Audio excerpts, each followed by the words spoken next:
আমাদের চারপাশে এমন কিছু মানুষ আছে যারা আপনাকে সারাদিন অস্বস্তিতে রাখবে, অশান্তিতে রাখবে, আর দিন শেষে আপনার দিকে সব দোষ ছুঁড়ে মারবে, যা আপনার জন্যই সব কিছু হচ্ছে। যাই হোক, আজকে ভিডিওটা শুরু করলাম। হ্যালো এভরিওয়ান, আসসালামু আলাইকুম। কেমন আছেন সবাই? আশা করি সবাই খুব ভালো আছেন। আমাদের গৃহিণীদের সকালবেলার নাস্তাটাই শুরু করলাম ডিম ভাজি, রুটি, সব আলু ভাজা, ডিম দিয়ে। তো নাস্তা শেষ করে রান্নাবান্নাও শেষ করলাম। রান্নাটা তোমাদের সাথে শেয়ার করলাম না, কিন্তু কী কী করে রান্না করলাম সেটা শেয়ার করছি। দেখো, এখানে মুরগি রোস্ট করা হয়েছে, পোলাও করলাম, আর এখানে রাতের জন্য বরবটি, মাছের তরকারি, আবার মাছ, ডিম বুনা করে নিচ্ছি। তারপরে একটু কাজ আছে, আর সেই কাজটা দেখতেই পাচ্ছ, বাজার আনা।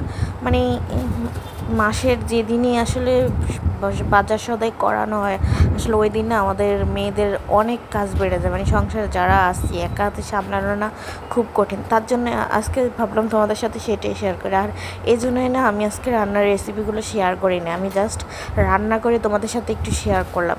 খুব অল্প পরিমাণে যাই হোক করা হলো, আর তারপরে চলে আসলাম। আর এখানে দেখো আমার বড়মশাই সব কিছু নিয়ে এসেছে, এক এক করে আমি সব কিছু বের করে নিচ্ছি। আর যে কথাটা আসলে প্রথমে বলেছিলাম, জানো তো, যে চারপাশের মানুষগুলো আমাদের সব অশান্তিতে রেখে তারা নিজেরাই আমাদের দোষ ছুঁড়ে মারে। আসলে কিছু মানুষের কাজই হলো সংসারে অশান্তি ঝামেলা সৃষ্টি করা, তারপরে মানে সৃষ্টি করে ঝগড়া ঝামেলা সৃষ্টি করেই তারা অন্যের কাছে ভালো থাকে, ওর নামে বদনাম করা, এর কাছে কথা ওর কাছে তোলা, মানে এরকম করেই ওরা কিন্তু নিজেদেরকে দিব্যি ভালো মানুষ সাজিয়ে রাখে, কিন্তু দিন শেষে তারাই আবার অন্যকে দোষারোপ করে। এতে করে যে কী মজা পায় জানি না, কিন্তু সংসারে এরকম মানুষের থেকে না আমাদের দূরে থাকাটা খুবই প্রয়োজন। কারণ যে মানুষটা সবসময় ঝামেলা অশান্তি সৃষ্টি করে, তার কাছ থেকে অন্তত 100 হাত দূরে থাকা ভালো সংসারে শান্তির জন্য। যাই হোক, আমি সব বাজার এক এক করে দেখো খুলে ফেললাম, এখনও অনেক কিছু বাকি আছে।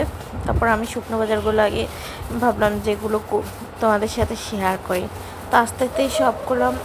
আর এখানে দেখো পেঁয়াজ, আলু সব কিছু নিয়ে এসে, সাথে বেগুনও নিয়ে আসলো। যাই হোক, দেখতে পাচ্ছ আমি সব কিছু গোছাবো, আগে দেখে নিচ্ছি ভালো করে।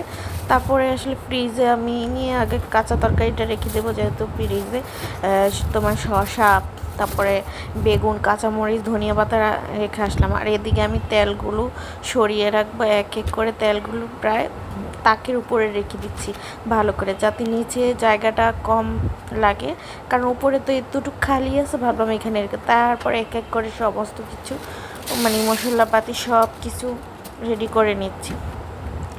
আসলে রান্না বান্না, তারপর সংসারের কাজকর্ম, বাজার সদাই একদিনে না হাঁপিয়ে উঠতে হয়।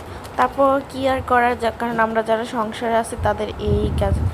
যাই হোক, তোমাদের আজকে যদি ভিডিওটা ভালো লাগে অবশ্যই শেয়ার করে দিবে, ফলো করবে, ইউটিউব থেকে সাবস্ক্রাইব করবে, আর কেমন হয়েছে অবশ্যই কমেন্ট করবে।